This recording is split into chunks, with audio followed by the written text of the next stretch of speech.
কেষ্ট মণ্ডল এই জেলার ছোট মুখ্যমন্ত্রী ছিল।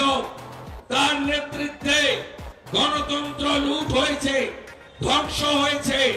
এখন কেষ্টর জায়গায় কাজল শেখকে বসানো হয়েছে।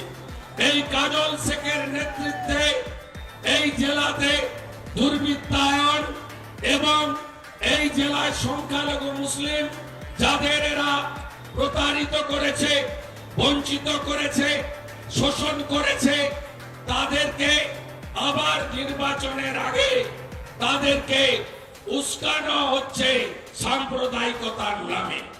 এই কাজল সভাধিপতি এর এত সাহস হয় কি করে জুম্মার দিন মসজিদে গিয়ে সেখানে সাম্প্রদায়িক বক্তব্য রেখেছে, ভেবেছে কেউ রেকর্ড করবে না। আমার কাছে সব তথ্য আছে।